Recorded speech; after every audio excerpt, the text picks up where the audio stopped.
this is one of the sites where if the mining company is ever to go out of business and their bond isn't sufficient to finish the reclamation on this site, there's currently no federal program that ensures those needs are met. So a lot of the pollution costs are dumped on an already overburdened State Department of Environment and Conservation. And in the long term, that means more pollution, less usable land, and this site right next to the family cemetery is always going to look effectively like this and be at risk of collapse and instability.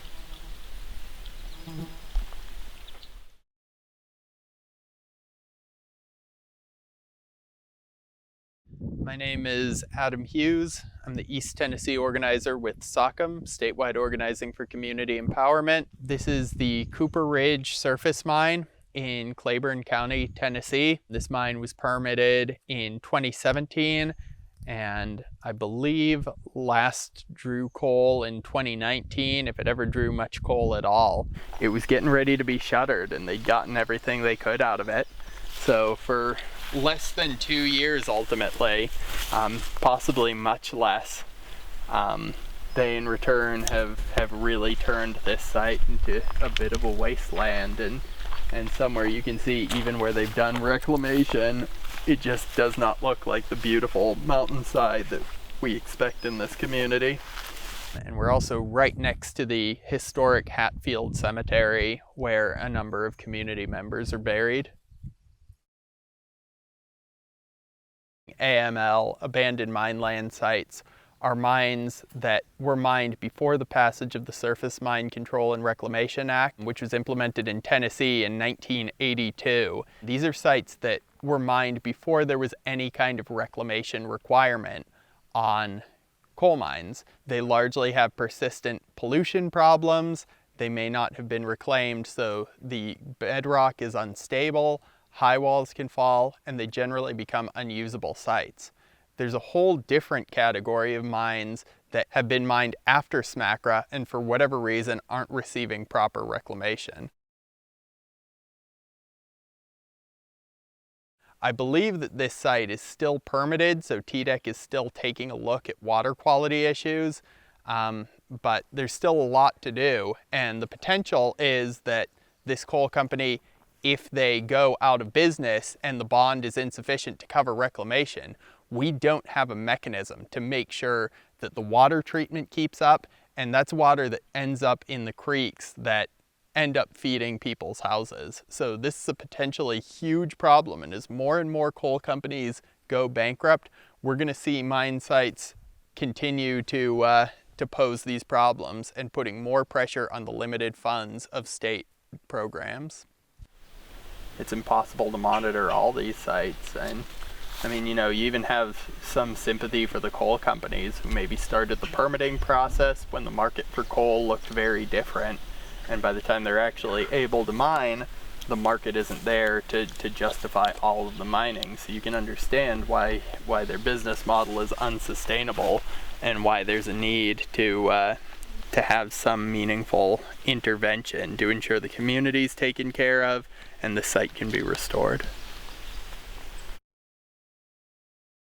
I have the privilege of working in places like the Clear Fork Valley, and I also have the privilege of working in places like low-income communities in Knoxville. I think the struggles that people see in places are similar. I've been coming to this community for 7 years now, working as a community organizer, helping folks who want to deal with the consequences of surface mining, trying to keep it from destroying more mountains, polluting their water, and also think about how we can create a just and sustainable long-term economy that works for everyone here in the Clear Fork Valley.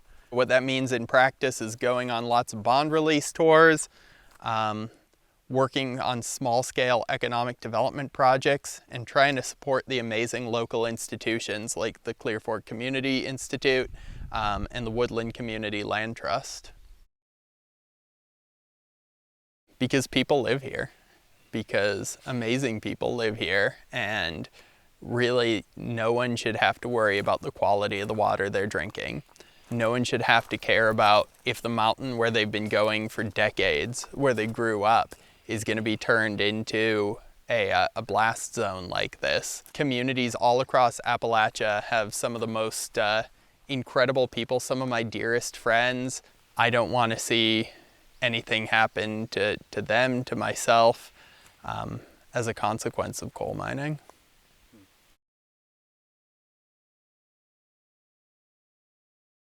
I think there are a lot of things that get in the way, but in the long term, I've been to AML sites that have been turned into vineyards. We have a project to put a hydroponic farm on an AML site. I think these kind of sites can be whatever people in the community want them to be. I think it's more than just doing the reclamation, though. It's finding ways to make sure the land, once the coal companies are done using it, are turned over to the community in ways that are broadly accessible. If this remains held onto by a coal company for years to come, or if this is turned on to a large out-of-state landholding company, or if it becomes a site for clear cutting or oil and gas exploration, then no one local is going to be profiting, and we could see the same environmental problems that you see right now continue on for the next several decades. That sort of thing has a consequence. When you add up all the land that's been destroyed and you add up all the land that's unusable, there just aren't the resources that people are going to need to stay in their communities, and you're going to see communities wither away.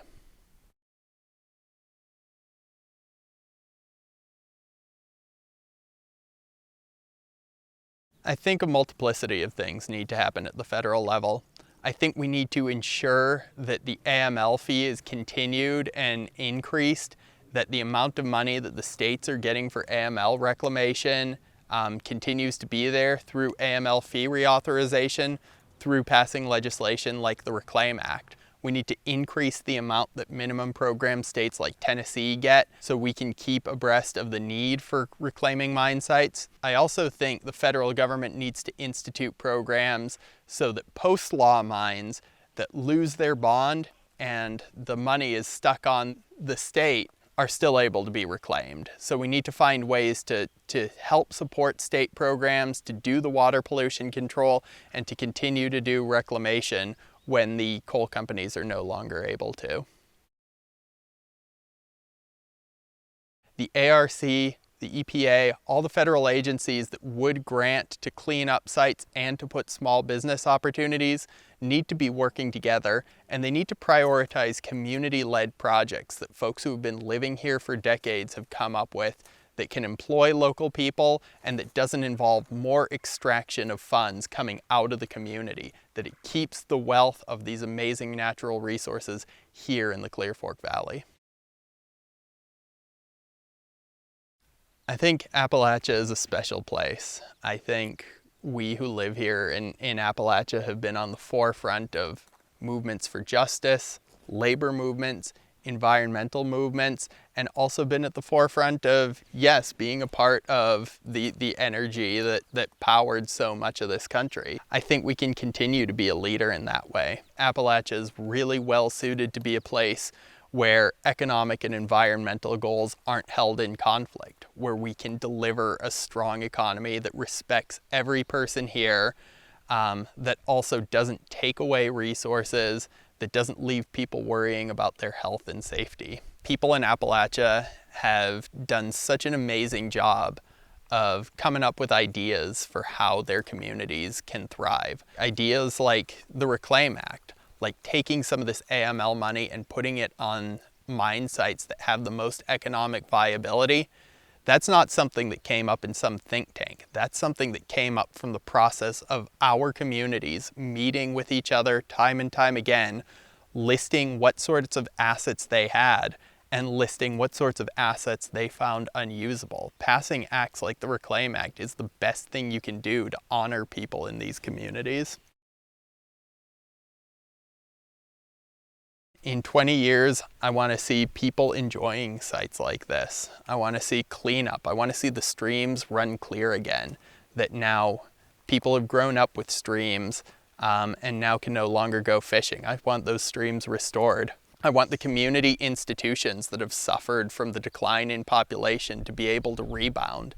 I want to see investment in the land trusts and the community centers that really hold the community's fabric together. I want people to feel like they're able to stay, that they're able to build strong, sustainable lives in the rural communities where they grew up. I also want to see people able to leave, that they feel they have access to the resources so they can leave their communities, they can go to college, they can follow whatever their passion is, and maybe they can return when the time is right.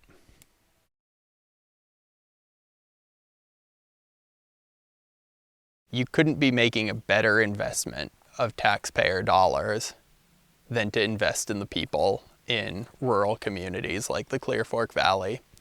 I would say that the coal industry has reached a dead end, that no one believes anymore that the coal industry is going to rebound in the numbers needed to maintain any sort of functional economy, and that we need to act as if we are living in a post-coal economy here in East Tennessee.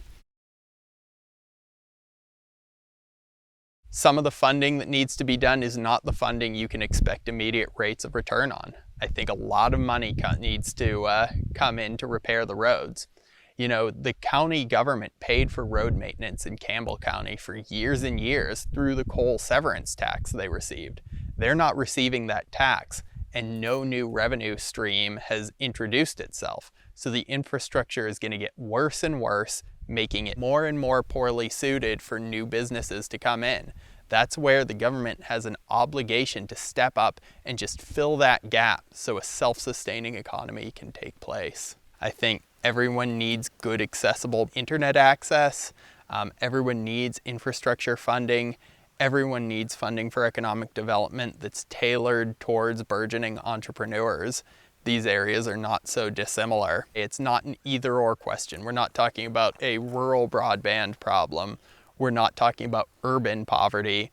We're talking about how can we make everyone in East Tennessee, in Tennessee and throughout Appalachia in general, how can we raise their standards of living, and how can we build an economy that works for all of them?